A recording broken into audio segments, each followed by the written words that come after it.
Shalom, kembali lagi di Sapaan Harian GKJ Manahan. Ibu Bapak dan Saudara-saudari, bagaimana kabarnya? Semuanya dengan keadaan baik-baik saja. Kita yakin bahwa Tuhan memberikan kekuatan kepada kita karena firman-Nya menjadi sumber kekuatan dalam hidup kita. Tuhan menyapa kita hari ini di dalam Amsal 18 ayat yang ke-21. Hidup dan mati dikuasai lidah. Siapa suka menggemakannya akan memakan buahnya. Dan hari ini Ibu Bapak temanya adalah kuasa perkataan iman. Seorang tokoh, Nelson Mandela, adalah seorang tokoh dunia yang dikenal sebagai pejuang keadilan dan perdamaian.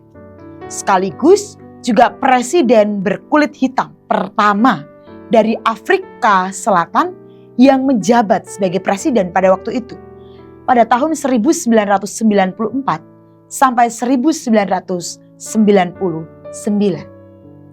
Perjalanan hidupnya penuh dengan penderitaan, karena selama 27 tahun ia mendekam di dalam penjara. Dari balik jeruji itulah ia belajar, Ibu Bapak, banyak hal tentang hidup, termasuk tentang kuasa dari perkataan.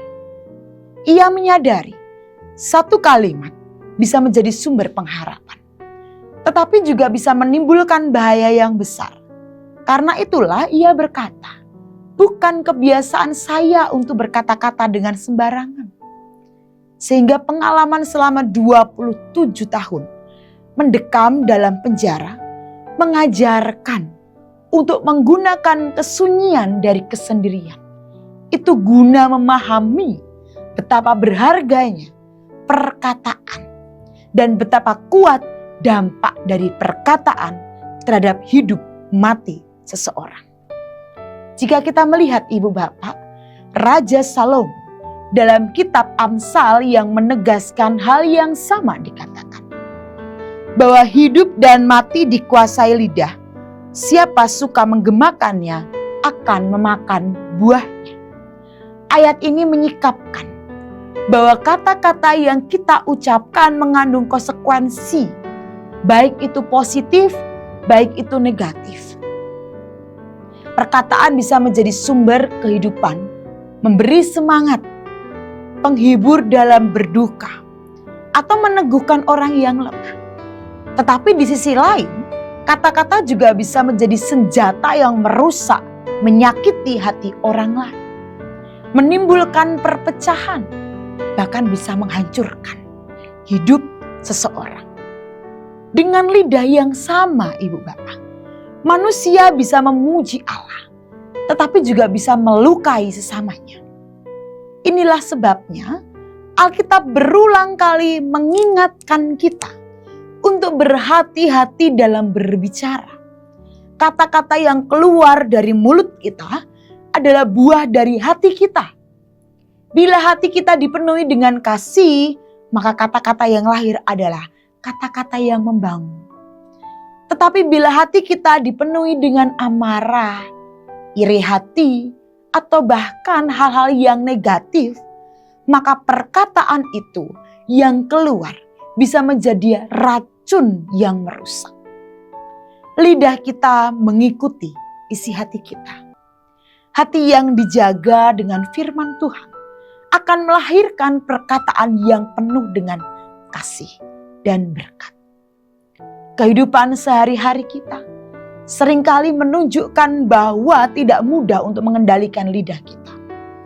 Dalam percakapan, kita bisa saja tergoda untuk bergosip, mengeluh, atau melepaskan celetukan pedas tanpa memikirkan akibat. Namun Ibu Bapak, firman Tuhan mengajak kita untuk mengimbangi setiap kata sebelum diucapkan.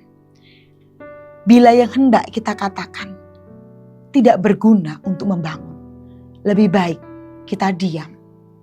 Diam lebih bijaksana daripada ucapan yang melukai.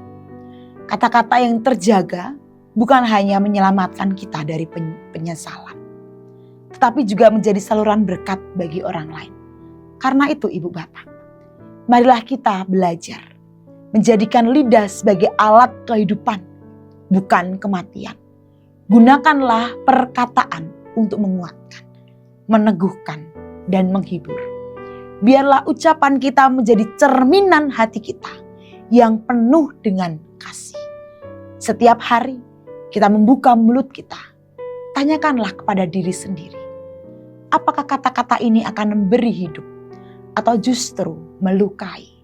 Dengan kesadaran itu, kita akan lebih berhati-hati dalam berbicara, lebih bijak dalam memilih kata, dan lebih setia menjaga hati agar tetap dipenuhi firman Tuhan. Ibu bapak, hidup dan mati memang dikuasai oleh lidah. Dengan lidah kita bisa menanam benih berkat. Tetapi dengan lidah yang sama kita juga bisa menabur luka. Maka jagalah lidah kita, karena perkataan kita adalah cerminan hati kita. Pilihlah untuk berkata-kata yang memberi hidup, agar buah yang kita tuai pun menjadi berkat dan damai sejahtera. Mari ibu bapak, kita bersatu di dalam doa. Kami bersyukur ya Tuhan untuk firman. Tolonglah kami, tuntunlah kami, agar kami dapat menggunakan lidah kami dengan baik. Menggunakan kata-kata kami ini dengan bijak. Sehingga pikiran, perkataan, perbuatan sesuai dengan kehendak Tuhan. Terima kasih untuk firman yang Engkau berikan. Di dalam nama Tuhan Yesus kami berdoa.